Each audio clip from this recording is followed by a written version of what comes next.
আজকে আমরা কচুর ফুল খাবো। কচুর ফুল উঠাই আনছি, আমাকে দেখা না ইচ্ছা শুটকি দিয়ে রান্না করব। আপনাদেরকে পুরো ভিডিওটা দেখাবো, আশা করি পুরো ভিডিওটা দেখবেন। কচুর ফুল কিভাবে খায় আজকে দেখাবো আপনাদের।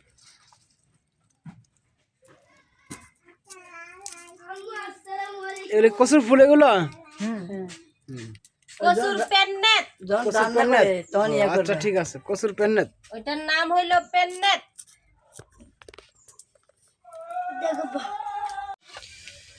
এই যে আমরা কচুর পেন্নেত ভাজতেছি, এগুলো আগে শুকনো ভাজে নিতে হবে। শুকনো ভাজে না নিলে ওইভাবে রান্না করলে গলা ধরতে পারে।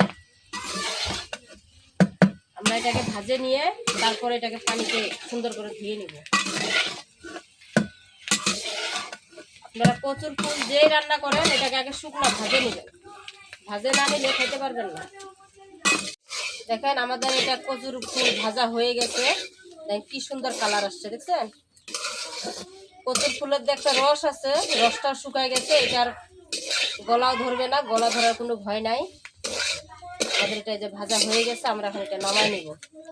তো আপনারাও এইভাবেই ভাজে নেবেন ইনশাআল্লাহ। কচুর ফুল রান্না করেন এইভাবেই ভাজে নেবেন, নাহলে না ভাজলে খাইতে পারবেন না, গলা চুলকাবে। আমরা এখন এটাকে নামিয়ে নেব।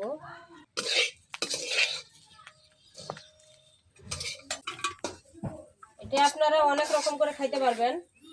যদি বলেন বড় মাছের মাথা দিয়ে মুড়ি ঘন্টর মতন করে খাবেন তাও খাইতে পারবেন, মুসুরি কালাই দিয়েও খেতে পারবেন, মুসুরের ডাল দিয়ে, যে যেভাবে খাইতে চান। তো আমার তো বড় মাছের মাথা। আমরা এই যে তেল গরম করে তেলের মধ্যে পেঁয়াজ দিয়ে দিলাম। পেঁয়াজটা আর শুটকিগুলা লাল করে ভাজে নিব। শুটকিগুলা ধুয়ে দিয়ে দিলাম।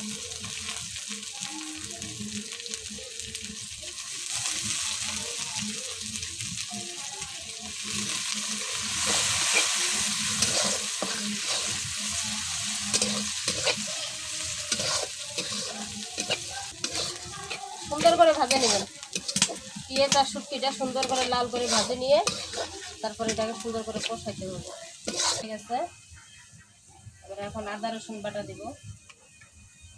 আদা বাটা দিলাম,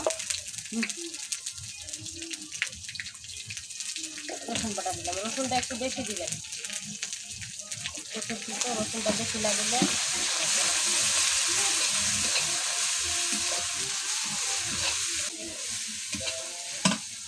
আদা রসুনটা ভাজা হয়ে গেছে, হালকা পানি দিয়ে দিলাম, লবণ দিলাম,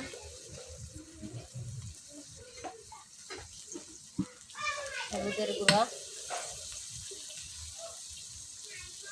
মরিচের গুঁড়া, সব পরিমাণ মতো দিবেন।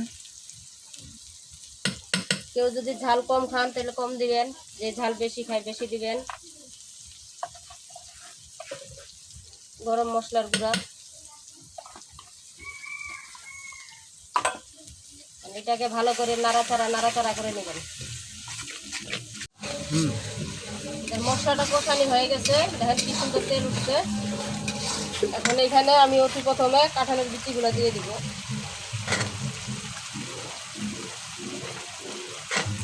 কাঁঠালের বিচিটা হালকা একটু নাড়াচাড়া করে নিলাম। এখন আমি কচুর ফুলগুলো দিয়ে দিব। কচুর ফুলগুলো আমি ভাজে নিয়ে যে পানিতে দিছি এখান থেকে উঠে দিয়ে দিব।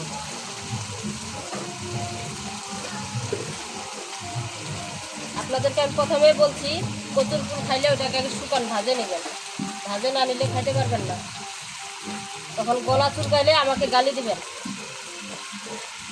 আমি এটা হালকা একটু নাড়ে চাড়ে নিয়ে হালকা একটু পানি দিয়ে ঢাকে দিব সিদ্ধ হওয়ার জন্য। পানি না দিলে আবার এটা সিদ্ধ হবে না। পরিমাণ মতন পানি দিয়ে দিলাম, এখন এটাকে আমি ঢাকে দিব। হ্যালো গাইস, দেখেন কষাইতে কষাইতে আউলে গেছে। ঠিক এইভাবেই কষাবেন, যত ভাজবেন ততই টেস্ট করবে।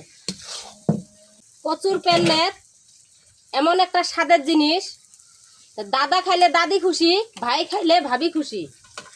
এটা যে রান্না করবেন সে দ্বিতীয়বার আবার খাইতে চায়। এটা হইলো ঘরোয়া তরকারি।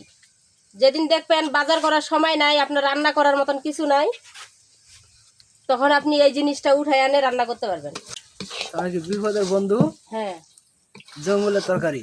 হ্যাঁ, বিপদের বন্ধু জঙ্গলের তরকারি। লবণ কম হয়েছিল, তাই আমার আম্মু খায়ে একটু আবার লবণ দিল। আমার মনে হয় এটা তার একটু তেল লাগবে।